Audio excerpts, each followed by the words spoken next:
गुफ्तगू प्रोग्राम देख रहे सभी दर्शकों का स्वागत है।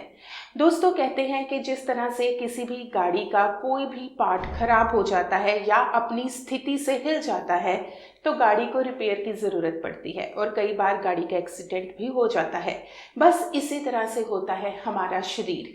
हमारे शरीर के जो विभिन्न अंग हैं उनका अपनी स्थिति पर सही ढंग से होना बेहद ही ज़रूरी होता है। अगर हमारे शरीर का कोई भी अंग अपनी स्थिति से हिल जाता है तो यानी कि बहुत सारी बीमारियों का शिकार हो सकता है इंसान। तो इसी के संबंध में आज हम चर्चा करने जा रहे हैं डॉक्टर परवीन मलिक के साथ, जो कि न्यूरोथेरेपिस्ट है। सर, आपका बहुत बहुत स्वागत है हमारे विशेष प्रोग्राम में। जी, आपका बहुत बहुत धन्यवाद कि आप इस प्रसारण को लेकर आए। जी सर, सबसे पहले तो मैं यही पूछना चाहूँगी कि हमारे जो शरीर के विभिन्न अंग जो हैं अपनी स्थिति में अगर नहीं रहते हैं, हिल जाते हैं अपनी स्थिति से, तो इंसान जो है वो किस तरह से बीमारियों का शिकार हो सकता है?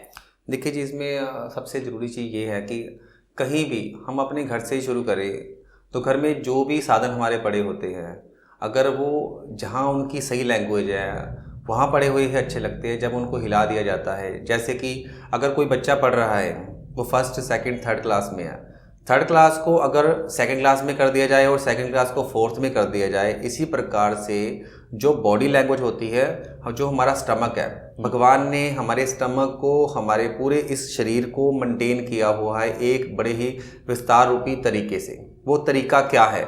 यानी कि जो हमारा केंद्र बिंदु है, पूरा हमारा शरीर जो है वो दोनों पार्ट में बंधा हुआ है। दोनों पार्ट के सेंटर को बांध के रखा है किसने? हमारे केंद्र बिंदु नाभि ने। जो नाभि का सेंटर बिंदु है उसके इर्द गिर्द जो हमारे ऑर्गन्स हैं, जैसे लीवर है, गॉल ब्लैडर है, स्प्लीन है, म्यूकस मेम्ब्रेन है, तो इस तरीके से वो सभी चीज़ें अपनी अपनी जगह पर मेंटेन है। अगर उनको जरा सा भी हिला दिया जाए, या वो हिल जाए, या उनमें स्पेस आ जाए, वो किसी भी कारण से हो सकता है, इन्फ्लामेशन से हो सकता है या किसी इन्फेक्शन से हो सकता है। दोनों कारणों में ही जब वहाँ पे ये दिक्कत आएगी तो वहाँ की बॉडी लैंग्वेज जब चेंज होगी तो वो एक साइड को प्रभावित करेगी जी। कभी लेफ्ट साइड में भी कर सकती है, कुछ लोगों को राइट साइड में भी कर सकती है, और वही ऑर्गन खराब हो गए तो उनके बड़े बड़े परिणाम जो हमें शरीर में देखने को मिलेंगे जी। जैसे सर आपने अभी जिक्र किया है नाभि का, तो बहुत सारे लोग जो है ना नाभि से संबंधित सर्च भी करते हैं और डॉक्टर्स के पास भी जाते हैं। एक सामान्य इंसान जो है वो अपनी रोजाना की जिंदगी में जब काम कर रहा होता है तो उसे कैसे आभास होता है कि मेरी नाभि जो अपनी स्थिति पर नहीं है? जी, आपने बहुत ही अच्छा क्वेश्चन पूछा है। इसमें 2 से 3 क्वेश्चन आपके ऐड होते हैं। तो जो पहला क्वेश्चन है, मैंने जैसे पहले ही कहा कि केंद्र बिंदु जो हमारा है वो हमारी नाभि है। देखिए, पुराने ज़माने में भी हमें सुनने को मिलता है कि जो हमारे रावण जी थे, उनकी भी जो ब्रह्म ज्ञान था नाभि में था, ब्रह्मा जी के नाभि से। तो नाभि का बड़ी जगह पे खास जो है जिक्र किया हुआ है। तो एक नाभि ही ऐसी है जो संतुलन मात्रा में बिल्कुल ठीक रहती है। तो ये जैसे इसके इर्द गिर्द ऑर्गन्स होते हैं, तो जब और किसी कारणवश से हमारी बॉडी में या तो इन्फ्लामेटरी यानी कि सोज आ जाती है या फिर इन्फेक्शन होती है, तभी उस ग्रंथि के कारण जो हमारा नाभि केंद्र है वो हिल जाता है जी। ये आपने थोड़े बहुत कहा, मेरे ख्याल से मोस्टली जो लोग हैं, ज़्यादातर लोग जो है वो पीड़ित है नाभि से धरण पड़ जाना, नाभि गिर जाना, कोडी का ऊपर नीचे हो जाना, कोडी पड़ जाना, IBS इरिबल बाउल सिंड्रोम की प्रॉब्लम, ग्रहणी जिसे संग्रहणी कहते हैं, ये प्रॉब्लमें सबसे ज़्यादा जो पाई जाती है। क्योंकि इन प्रॉब्लमों के आने के बाद ही हार्ट अटैक, पैरालाइज, बहुत सारी एसिडिक प्रॉब्लम, वात पित्त की प्रॉब्लम, ये सारी जो है स्टमक यानी कि पेट से ही शुरू होती है का। यहाँ तक कि कहा गया है कि बीमारियों की जो माता है वो हमारा पेट ही है। अगर पेट ठीक हो गया तो सभी बीमारियां हैं वो ठीक हो जाती है। तो जैसे कि आपने कहा कि एक आम इंसान को इसका आभास कैसे होता है, कैसे पता चलता है उसको कि ये हमारी नाभि बिगड़ गई है, तो कभी कभी कुछ साइन ऐसे हैं, जैसे ही नाभि बिगड़ती है तो या तो उसको कॉन्स्टिपेशन होगी, कब्ज हो जाएगी, या फिर कभी कभी डिसेंट्री यानी कि लूज मोशन भी हो जाते हैं, और इसके साथ कभी कभी वॉमिटिंग यानी उल्टियाँ भी आनियाँ शुरू हो जाती हैं। तो ये होते हैं बेसिक साइन। एसिड ज़्यादा बनना, छाती में दर्द रहना, शारीरिक तौर में बनावट में चेंज आना, और उसके अलावा शरीर के जोड़ों में दर्दें पैदा हो जाना जी।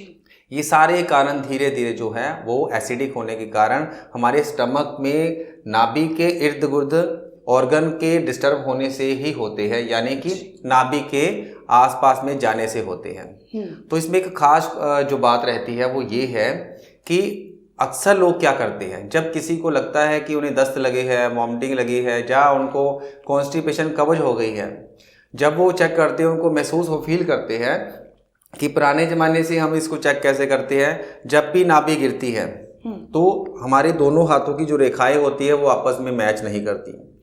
अगर सीधा लेटा जाए, सीधे लेटे हुए पर्सन के व्यक्ति के दोनों अंगूठे जो है, पैर जो है वो दोनों बराबर नहीं रहते, वो भी छोटे बड़े हो जाते हैं। उसके अलावा एक पुरातन जो तरीके से चेक करते थे वो क्या करते थे कि एक धागा लेके दोनों साइडों में छाती को दोनों साइड से नापते थे, वो बराबर नहीं आता था। उसके अलावा दोनों के हाथ, दोनों के पैर और दोनों साइड में और जो बैलेंस है वो बिगड़ जाता है। और नाभि जो है कभी कभी किसी के जहाँ उसका केंद्र है उससे ऊपर धड़कती है, कईयों के वो साइड में धड़कती है, कईयों के दूसरी साइड में धड़कती है। तो जब वो इसको ठीक करवाते हैं तो कुछ ही दिनों के बाद दोबारा फिर इस प्रॉब्लम से जो है वो ग्रसित हो जाते हैं, उनको फिर दर्द होता है, वो ठीक नहीं हो पाती। और अक्सर वो ये बात बोलते हैं जब उनसे बात की जाए कि हमने बड़ा इलाज कराया, बड़ी दवा खाई, हर जगह नाभि ठीक भी करवाई, पर ये ठीक नहीं होती। उनका जो बॉडी स्ट्रक्चर होता है वो भी एकदम से पतला हो जाता है, वो पतले दुबले से हो जाते हैं लोग। तो उसमें क्या है, इसका असली डायग्नोस क्या है? अगर सबको डायग्नोस मालूम हो कि नाभि का कैसे पता करना है, नाभि गिरी है या नहीं गिरी है, अगर गिरी है तो क्यों गिरी है, अगर क्यों गिरी है तो उसको ठीक कैसे करवाना है। जैसे कि अक्सर देखा गया कि जो महिलाओं में जब उन्हें पीरियड की प्रॉब्लम होती है, जैसे कि यूट्रस प्रोलैप्स, बच्चेदानी का नीचे गिर जाना, उनके ओवरियो में सिस्ट या फाइब्रॉइड्स का होना और उनके सफ़ेद पानी का आना, ऐसी बहुत सारी गायनी प्रॉब्लम है जिनके कारण उनके नाभि से 2 इंच नीचे उनके पेन रहता है। जैसे वो हार्डपन रहेगा, यानी कि ओवरी के कारण लेफ्ट राइट में, और थोड़ा सा नीचे में स्टेट में यूट्रस के कारण, जब वहाँ पे इन्फ्लामेशन या इन्फेक्शन रहेगी तो उस हिस्से में, यानी कि जो हिस्सा छोटा था नीचे का, वो पोर्शन जब स्वेल होकर बड़ा हो जाएगा तो वो क्या करेगा, प्रेशराइज करेगा नाभि को ऊपर की तरफ धकेलने के लिए। जब नाभि धकेल के ऊपर आ जाएगी तो वो ऊपर धड़कना शुरू कर देगी। हम कभी कभी उसको मलवा के पेट को या कैसे करवा के थोड़ा सा नीचे कर लेते हैं तो हमें थोड़ी देर के लिए लगता है कि वो नीचे धड़क रही है, पर वो थोड़े समय के बाद उस सोच के कारण फिर ऊपर चली जाएगी। तो इस तरह उसका परमानेंट सोल्यूशन नहीं होता, टेम्परेरी सोल्यूशन ही हम करवा पाते हैं। अगर हम फाइब्रॉइड से इसको ठीक करवा लें अच्छे से, वो ठीक हो जाए, या यूट्रस प्रोलैप्स जो था दोनों पैरों का बराबर ना होना, अगर हम वो सही करवा लें, उसकी सोच वापस चली जाए तो नाभि हमारी ऑटोमेटिक नीचे आ जाएगी।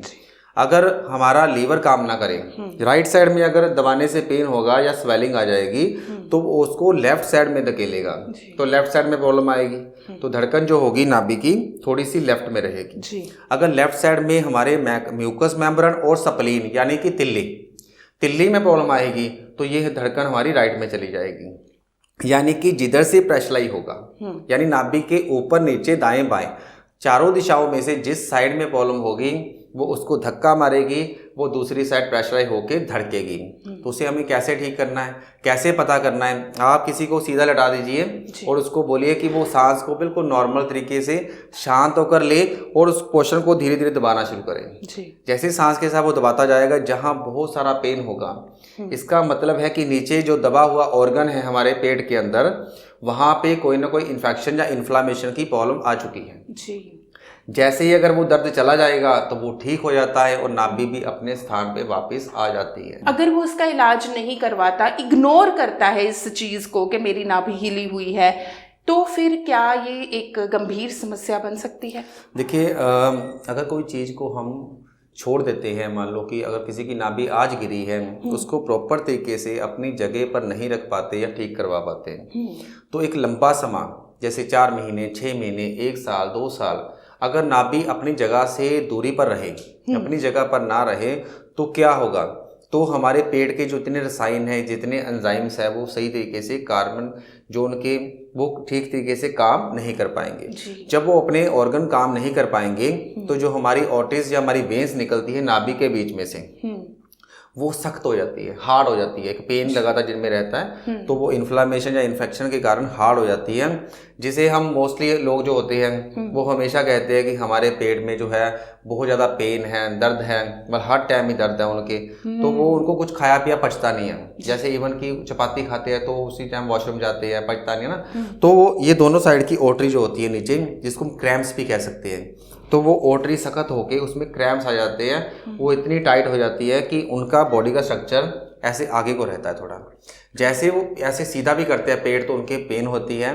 और उनके पैर देखोगे आप तो पैरों की जो ऐसे नाड़ियाँ होगी वो हमारे पैर के फ्रंट साइड में आगे को नजर आएगी। जब हम पैर पीछे को मोड़ेंगे तो मुड़ेगा नहीं अच्छे से, क्योंकि वो सारी आगे को अकड़ के आगे आ चुकी होती है। ठीक है, तो उनके जो है बैक में भी जो L3 तीसरा नंबर का मनका होता है, ठीक है, वहाँ नाभि का प्रेशर ठीक रहता है।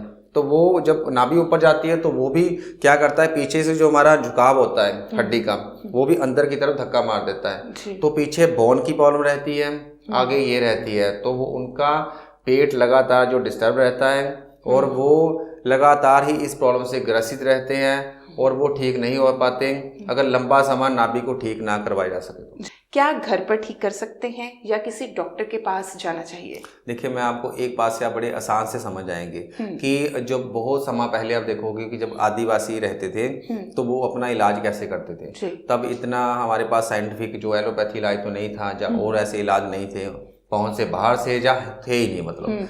तो उस समय वो क्या करते थे, जब भी उनके कुछ ऐसी प्रॉब्लम आती थी या ब्लॉकेज की या कुछ ऐसी, तो पत्थर लेके अपनी बॉडी को जोर से वहां रगड़ के मांस निकालते थे, उसमें से ब्लड निकल आता था। जैसे उसमें से खून निकलता था तो वो ठीक हो जाते थे। जिसको उसी प्रकार की हम एक थेरेपी देते हैं जिसमें हम गुआसा बोलते हैं। जैसे हम उस पे से ऊपर से मांस को ऐसे करते तो अंदर से काफ़ी जो ब्लॉकेज होती बाहर आ जाती है, तो वो मतलब उस समय से चली। इसी प्रकार से जो अभ्यास हमारे पुरातन समय से पहले से चले आ रहे हैं, उन्हीं अभ्यासों से हम अपने आप को, अपनी नाभि को बड़े आसानी से ठीक कर सकते हैं। जैसे कि आपने देखा होगा कि बहुत समय पहले जब छोटे बच्चे पैदा ही होते थे तो माँ उनकी नाभि में तेल लगाना, ठीक है ना, उनके कान के पीछे तेल लगाना, फिर नाक पे तेल लगाना, है ना, मतलब कुछ चीज़ें ऐसी बनी हुई हैं। तो नाभि में तेल डालना एक उत्तम काम है, एक अमृत की तरह है। जहाँ से अमृत जहाँ नीचे रहता है उस नाभि में हमें रोजाना मतलब अपनी बीमारी की अकॉर्डिंग, बाद में आप मतलब समझ सकते हैं कि हर बीमारी के अकॉर्डिंग, जैसे किसी का सिर बहुत कमजोर है तो वो बादाम का तेल डाले, जैसे किसी को शुगर है तो वो नीम का तेल डाले, ठीक है, तो किसी को मतलब खुश्की बहुत है बॉडी में वो देसी घी लगाए, ठीक है ना, जिसको नॉर्मल लगाना है वो सरसों का तेल लगाए, ठीक है, जिसको दर्दें बहुत रहती है वो अलसी का तेल लगाए, इसमें लगाए। तो नाभि से ही कई प्रकार के जो रोग है वो लगाने से ही आदमी निरोगी हो जाता है। तो वो लगा के रखे। उसके बाद एक साधन होता है कि किसी को सीधा लटाकर, ये जो बड़ी उंगली होती है सबसे ज़्यादा बड़ी, ये आकाश होता है, आकाश सबसे बड़ा होता है, तो बड़ी उंगली जो होती है वो आकाश की होती है। बाकी उंगलियां बंद करके हम इसको नाभि में डेली रखें और धीरे धीरे सांस से इसको अंदर जाने दें बड़े आराम से। इस प्रक्रिया को खाली पेट 2 बार किया जाए तो क्या होगा, जो प्रेशराइज जो नाभि का सेंटर बिंदु धीरे धीरे नीचे जाएगा तो उससे बॉडी में जो आसपास के मसल में इन्फ्लामेशन होगी वो ठीक हो जाती है। तो ये तरीका है। तीसरा तरीका होता है कि सीधा लेटा के आप दोनों अंगूठों को पकड़कर नीचे हेल्प देकर उनको उठा के रखो और धीरे धीरे नीचे लाओ, इससे भी ठीक होता है। एक आजकल चल रहा है जो भी पुरातन समय से था, हम लोग पहले से करते आ रहे हैं, हमारे बुजुर्ग जो करते थे, कि बॉडी को अलाइन करना। क्योंकि बहुत समय क्या होता है कि आजकल के जो नौजवान पीढ़ी है उनमें बहुत सारी जो फीमेल है, ठीक है, हमारी बहनें हैं, वो क्या करती है कि हील पहनती है। जब हमारा पैर ऐसे चलता है तो जब वो इतनी ऊंचाई पे रहता है तो हील पहनने के कारण कभी कभी पैर में मोच आ जाती है, जब वो गिर जाती है, कुछ ऐसा होता है, जब घर पे कुछ काम करते गिर गए, जब पैर पे हमारे मोच आती है तो 2 नाड़ियाँ जो होती हैं वो हमारे दोनों पैरों में, लेफ्ट और राइट में, दोनों ही सेंटर, दोनों साइडों में हमेशा धड़कती है। तब वो धड़कना बंद कर देती है क्योंकि वो एक से पहले छोटी हो जाती है। जब एक पैर छोटा रहेगा तो अगर वो फीमेल है तो उनका यूट्रस प्रोलैप्स रहेगा, अगर वो जेंट्स है तो उनके टेस्टिस में प्रॉब्लम आएगी। तो यानी कि अगर लेफ्ट साइड छोटी हुई और राइट साइड यानी कि जो दाईं साइड है, बाईं साइड से दाईं साइड का पैर बड़ा हो गया तो इसका मतलब कि उनका जो है लंग्स प्रेशराइज होगा, यानी उनको लंग्स की सांस की बीमारी आएगी या अस्थमा आएगा, ऐसी प्रॉब्लम आएगी। अगर उसका जो दायां पैर है वो छोटा हो गया और बायां पैर लंबा हो गया तो बॉडी इधर को आएगी, तो उनका हार्ट जो है वो दब जाएगा, प्रेशराइज होगा, तो उनको हार्ट अटैक, आने की संभावनाएं बढ़ जाएगी, ब्लड प्रेशर बढ़ेगा और उनके जो एक साइड के ऑर्गन इफेक्टिव होंगे सारे, और वहाँ ही उनके एक साइड के शोल्डर से सारी जगह में दर्द होगा। आपने मोस्टली देखा होगा किसी का लेफ्ट शोल्डर नहीं चलता तो किसी का राइट शोल्डर नहीं चलता, ये बहुत सारी मुश्किलें हैं। और जिन लोगों के फ्रोजन शोल्डर होते हैं वो पहले तो इग्नोर ही करते हैं कि चलो ये अपने आप ठीक हो जाएगा या फिर धीरे धीरे कोई दवाई खा के उसको दबा लेते हैं। आजकल एक साइंटिफिक जो चीज़ एलोपैथी में आई हुई है कि उसमें SR बोलते हैं, सस्टेन रिलीज। या तो वो 24 आवर का सस्टेन टैबलेट खा लेते हैं, उसका मतलब होता है कि आपको 24 घंटे के लिए दर्द नहीं होगा। अगर दर्द हुआ तो वो SR sustain release chemical body में से निकलेगा, उस दर्द को बंद कर देगा। जैसे कि एसिड या ओसिड का कैप्सूल आता है पेट के लिए, अगर एसिड बना तो वो जो है एसिड का कैप्सूल है वो सस्टेन रिलीज करेगा, उसमें से केमिकल निकलेगा और आपका जो दर्द है वो नहीं होगा, आपको साइन नहीं मिलेगा। यानी कि कुकर तो चलाया पर सीटी को दबा दिया कि वो विसल ना दे, एक फॉर एग्जांपल के लिए, ठीक है। तो अब आगे है इंजेक्शन, SR इंजेक्शन, जो 3 महीने 4 महीने 5 महीने के लग रहे हैं या 2 महीने, ठीक है। फिगर इधर उधर हल्की मोटी हो सकती है। तो वो क्या है, जैसे घुटने में किसी का बहुत पेन है, अगर आपने इंजेक्शन लगाया तो अगले 2 महीने में 3 महीने में आपके घुटने में पेन का एहसास नहीं होगा। ये नहीं कि पेन नहीं होगा, पेन का एहसास नहीं होगा ब्रेन में जी। तो वो क्या होते हैं कि कभी कभी घातक हो जाते हैं, उससे हमारी किडनी फेलियर्स, बहुत सारे ऑर्गन फेलियर हो जाते हैं। तो वो सारा जिंदगी का कमाया वो धन लगा के भी हम फिर पूरा नहीं कर पाते, ठीक है ना। तो ऐसे फेलियर हो रहे हैं। और खास करके मैं एक खास करके ये बात कहना चाहूँगा कि जो हमारे एलोपैथी के डॉक्टर है बहुत बढ़िया है, वो उनका इसमें कोई भी फॉल्ट नहीं है। कारण कैसे है, अगर किसी को हड्डी में कंप्रेशन, बल्ज या डिस्क की प्रॉब्लम है, मान लो L5S1 कंप्रेशन है, बल्जिंग है, या उसमें कुछ भी ऐसी प्रॉब्लम है वो अपनी स्पेस से हट चुके हैं, तो हम जाते हैं किसी एलोपैथी डॉक्टर के पास। अब डॉक्टर जो जा रहा है उसे भी पता है और डॉक्टर को भी पता है, क्योंकि वो किसी हड्डी को पकड़ के इधर उधर नहीं करेंगे। उन्होंने किसी न किसी अच्छे प्रमाणित जगह से, उनके पास जो मेडिसिन होती है किसी न किसी अच्छे मार्क में होती है, वो मेडिसिन ही प्रोवाइड कर सकती है। यानी कि पेन किलर के रूप में, इन्फेक्शन के रूप में, इन्फ्लेमेशन के रूप में मेडिसिन ही प्रोवाइड करेंगे। और सामने वाले को भी ये पता होता है, ठीक है। दूसरा विकल्प उनके पास क्या है कि अगर आप ये मेडिसिन से आपकी पेन नहीं बंद हो रही है, आप नहीं ठीक हो रहे हो, तो आप सर्जरी करवा लो। तो ये क्लियर होता है। इसमें एलोपैथी डॉक्टर किसी का भी फॉल्ट कोई नहीं होता है, क्योंकि उनके पास विकल्प वही है। अगर सामने वाले को उस विकल्प में नहीं जाना है तो उसमें जो उनको परिश्रम करना पड़ेगा, मेहनत करनी पड़ेगी, जैसे योग करना है, योग के अभ्यास से, या हम जैसे कैरोप्रैक्टर यानी हम बोन सेटिंग करते हैं वो करवानी है, तो वो विकल्प तो ऑलरेडी उसको मिला हुआ है। तो उसमें हम ये कहे कि एलोपैथी ने हमें ये मेडिसिन दे दी, वो तो सारा कुछ ऑलरेडी मेंशन है। आप कहीं भी भरेंगे उसके दुष्परिणाम और परिणाम, अच्छे परिणाम, ये दोनों ही दिए हुए हैं। तो उसमें ये कहना उचित नहीं होगा कि किसी एलोपैथी डॉक्टर की गलती है जो कुछ ऐसा है। विकल्प हमने चुनना है, हमने जागृत होना है। आपके इस वीडियो के माध्यम से भी यही मैसेज है कि आप खुद जागृत होइए। किसी को दोष देने से कुछ ठीक नहीं होगा।